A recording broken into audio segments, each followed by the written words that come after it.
সোমবার দুপুরে বুনো দাতাল হাতির হামলায় মৃত্যু হল পুরুলিয়ার বাঘমুন্ডি ব্লকের এক বৃদ্ধের। ঘটনাকে কেন্দ্র করে চাঞ্চল্য ছড়িয়েছে গোটা এলাকায়। স্থানীয়দের অভিযোগ, আগেও হাতির গতিবিধি সম্পর্কে বন দপ্তরকে জানানো হলেও কোনো ব্যবস্থা নেওয়া হয়নি।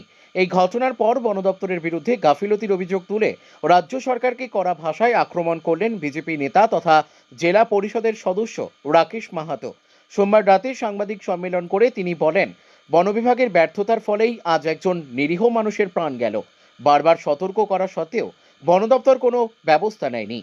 রাজ্য সরকার মানুষের নিরাপত্তা দিতে পুরোপুরি ব্যর্থ। বাঘমুন্ডি থেকে সোমনাথ রায়ের রিপোর্ট, বিগ নিউজ বাংলা। করতেন, তাই আপনারা সতর্ক থাকুন। এই ধরনের যদি ঘটনা ঘটে থাকে, আগামী দিনে যদি ঘটতে থাকে, তাহলে কিন্তু আমরা এলাকার মানুষ জোট বাঁধবো।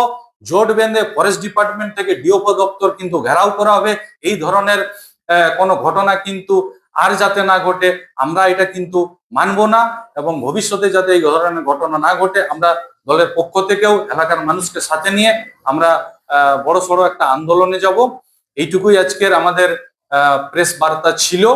আচ্ছা দাদা, এই গাফিলতি যে আজকে আপনি তুললেন, বন দপ্তরের যে গাফিলতি, এই গাফিলতি কি এর আগেও ঘটেছে না আজই প্রথম হচ্ছে? একদম, আজকে পশ্চিমবঙ্গ সরকারের রেকর্ডে পুরুলিয়ার বাঘমুন্ডি ব্লকে যতখানি হাতির হানায় মৃত্যু হয়েছে সেটা পশ্চিমবাংলায় কোথাও হয়নি। সব থেকে বেশি হাতির হানায় মৃত্যু হয়েছে তো সেটা হচ্ছে বাঘমুন্ডিতে।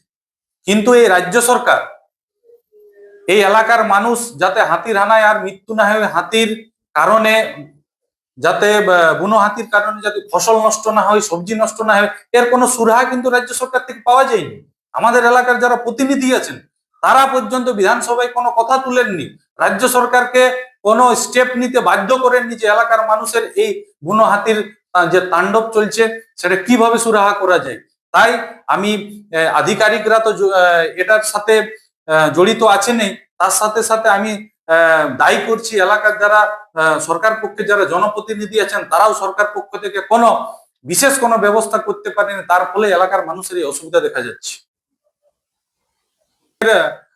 প্রেস বার্তা ছিল আজকের এই প্রেস বার্তা আমরা এখানেই সমাপ্ত করছি। সকলকে শুভরাত্রি এবং ধন্যবাদ।